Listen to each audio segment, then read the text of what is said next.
salam sejahtera kita semua.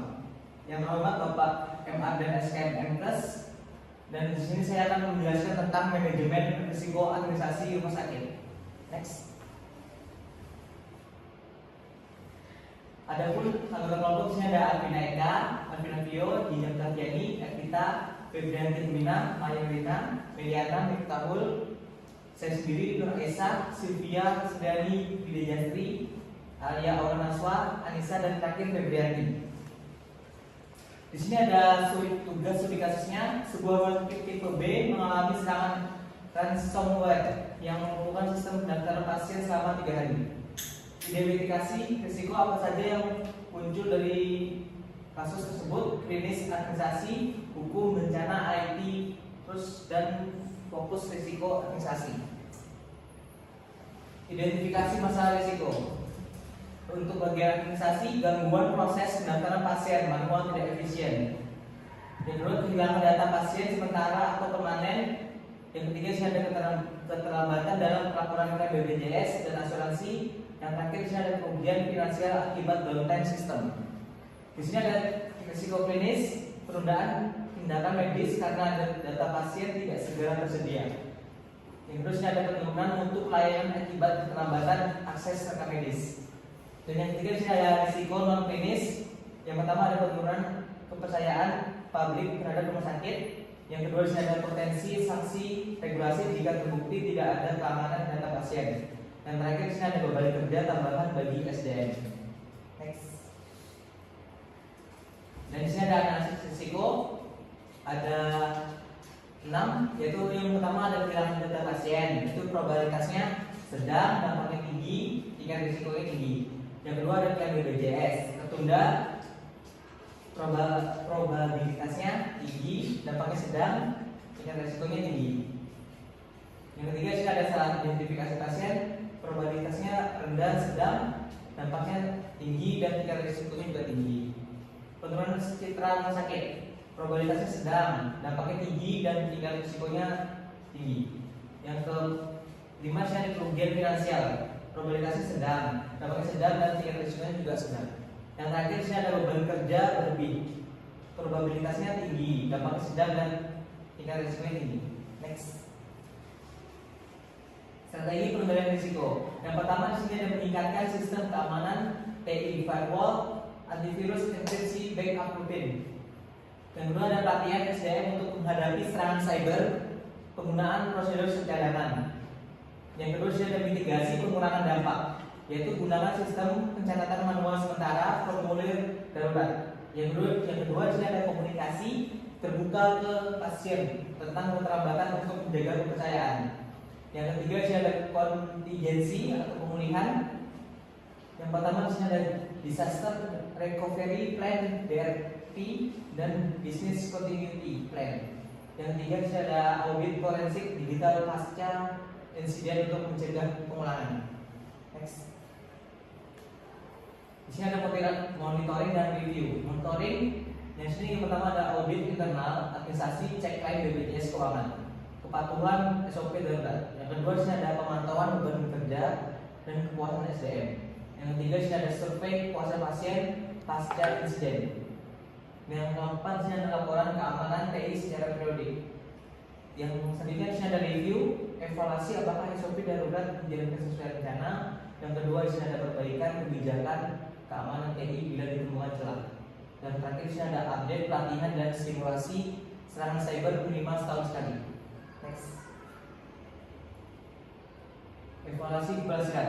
Yang pertama di sini ada sistem administrasi kembali normal, kurang lebih 3 hari pasca serangan. Tidak ada kehilangan data pasien permanen. Yang ketiga di sini ada klaim BPJS tetap dapat diajukan meski ada keterlambatan kurang lebih 1 minggu.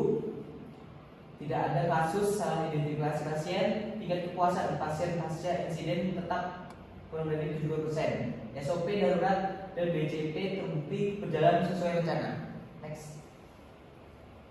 Untuk kesimpulan di sini ada serangan ransomware pada rumah sakit tipe B menimbulkan risiko administrasi yang signifikan dengan spesifikasi klinis dan non klinis. Risiko tertinggi adalah kehilangan data pasien, keterlambatan klaim BPJS, serta penurunan kepercayaan publik. Dengan strategi pengendalian berbasis pencegahan, mitigasi, dan pemulihan, rumah sakit dapat menjaga kontinuitas pelayanan, monitoring, dan evaluasi, berkala menjadi kunci untuk memastikan kesiapan menghadapi serangan serupa di masa depan. Baik, itu saja presentasi pada siang hari ini. Kurang lebihnya saya mohon maaf. Wassalamualaikum warahmatullahi wabarakatuh. Assalamualaikum warahmatullahi wabarakatuh. Salam sejahtera bagi kita semua. Yang terhormat dosen pengampu Bapak Aden SKM MKes. Dan pada siang hari ini saya akan membahas tentang manajemen risiko. Next.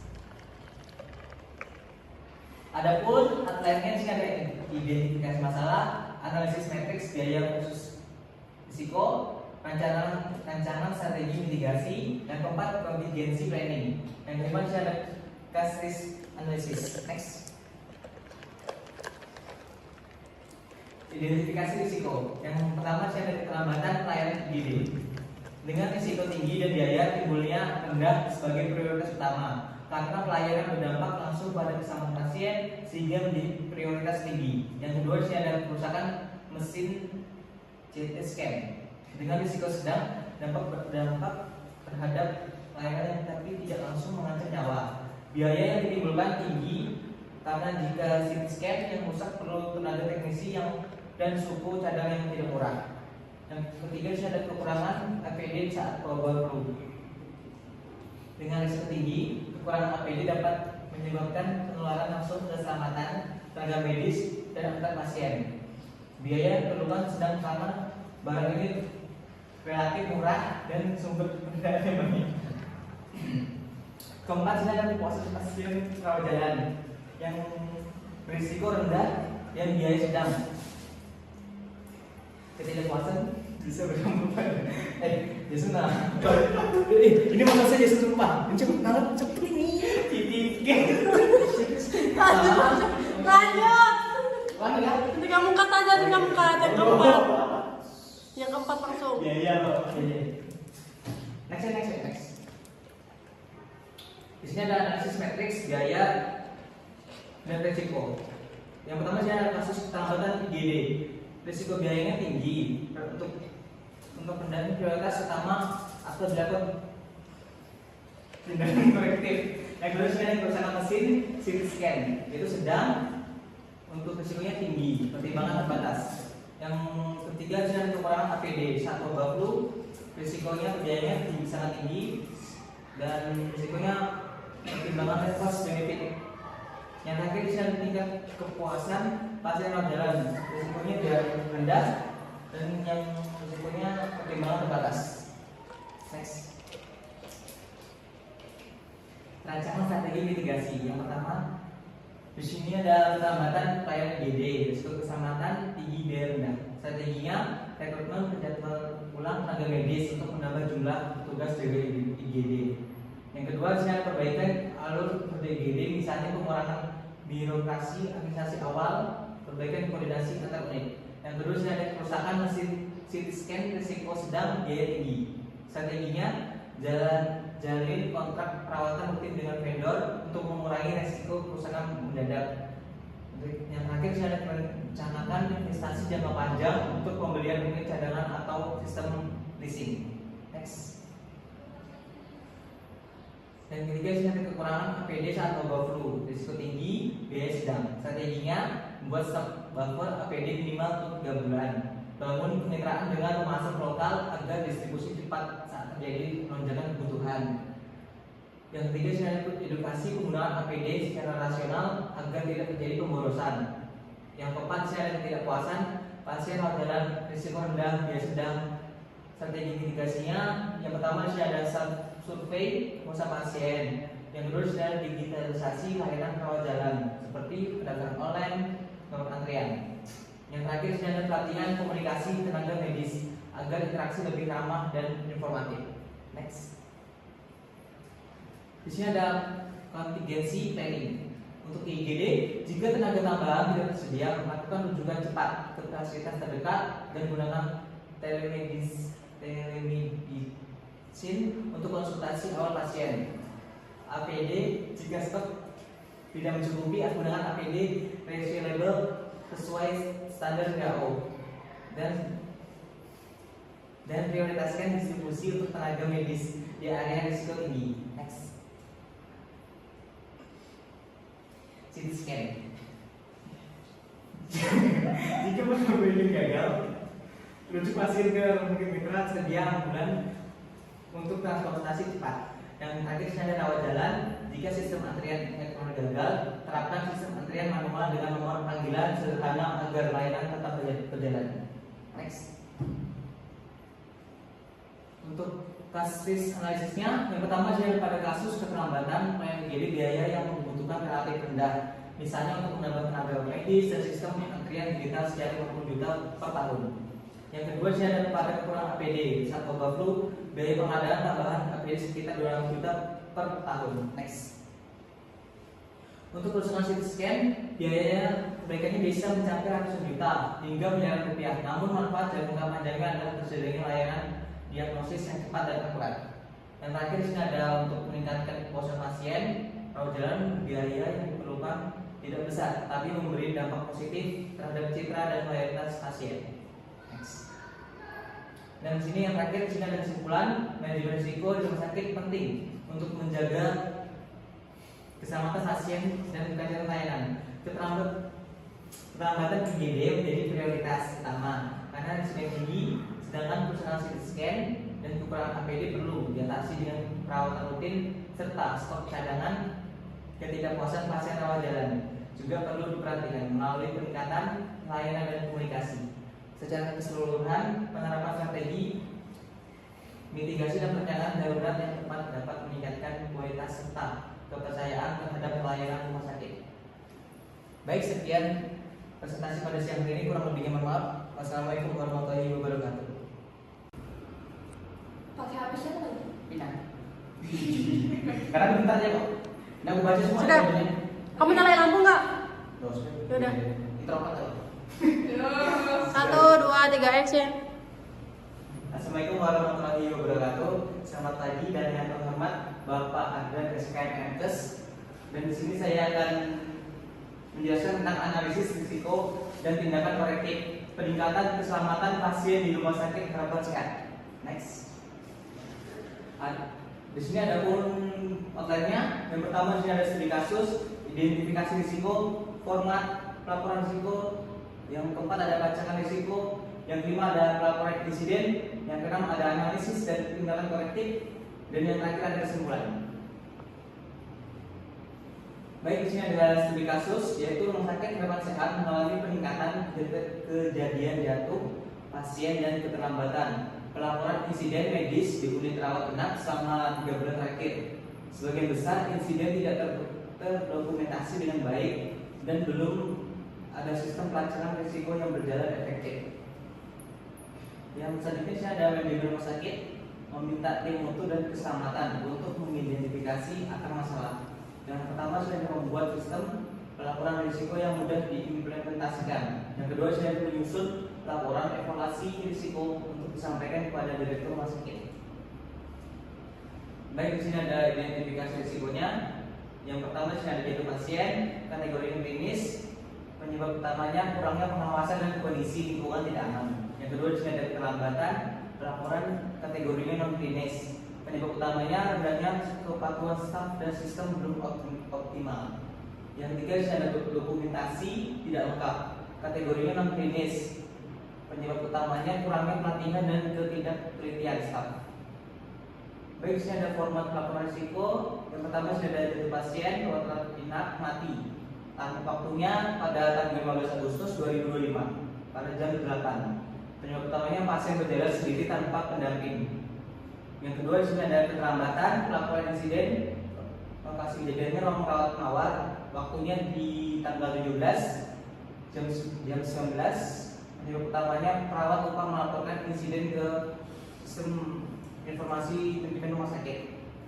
Yang ketiga adalah dokumentasi tidak lengkap, yaitu unit rekam medis. Waktunya pada tanggal 18 Agustus 2025. Penyebabnya form tidak lengkap atau kolom penyebab kosong.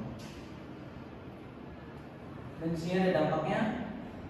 Luka ringan di kepala. Tindakan sementaranya evaluasi kondisi pasien, pembersihan area. Penanggung jawabnya perawat penanggung jawab shift. status tindak lanjutnya dalam pemantauan. Yang kedua ada dampak data insiden tidak terekam, yaitu peringatan dan pembinaan staf, penanggung jawabnya kepala ruangan, dan status tindak lanjutnya selesai.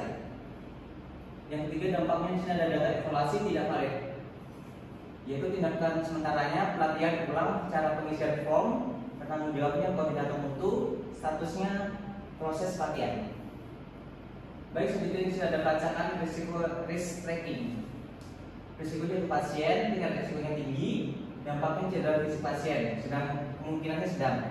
Yang kedua sini ada keterlambatan pelaporan, tingkat risikonya sedang, dampaknya gangguan evaluasi mutu dan kemungkinannya sedang.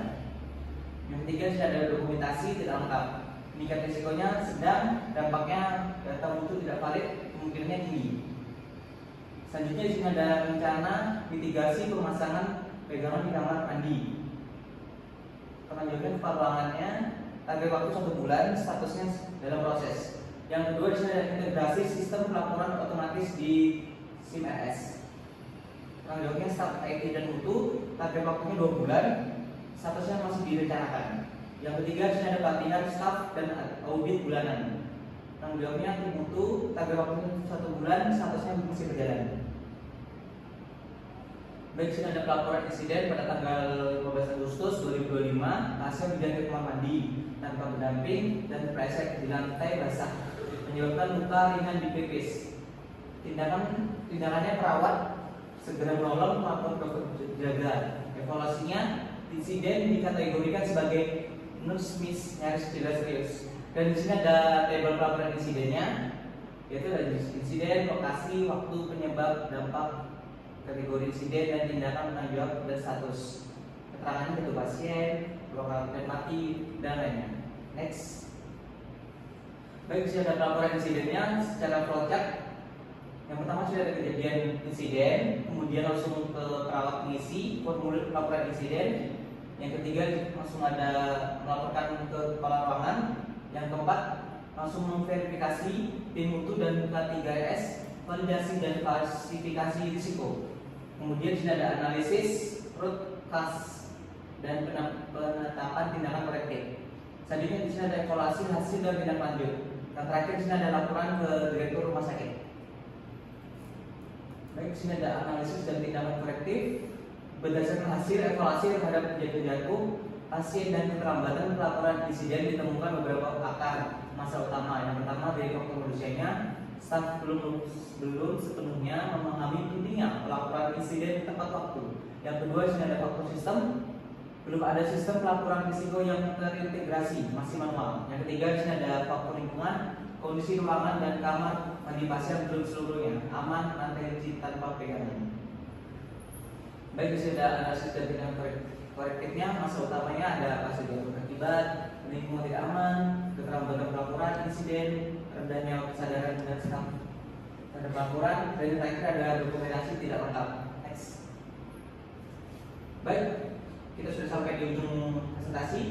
Kesimpulannya berdasarkan hasil evaluasi peningkatan kejadian jatuh pasien dan keterlambatan pelaporan insiden di rumah sakit harapan sehat disebabkan oleh kurangnya kepatuhan terhadap SOP, minimnya edukasi kepada pasien dan keluarga, serta belum optimalnya sistem pelaporan risiko. Melalui penerapan format laporan risiko yang terstandar, target staf, dan sistem pelacakan risiko yang terintegrasi, diharapkan mutu pelayanan dan keselamatan pasien dapat meningkat secara kejadian serupa di masa yang datang.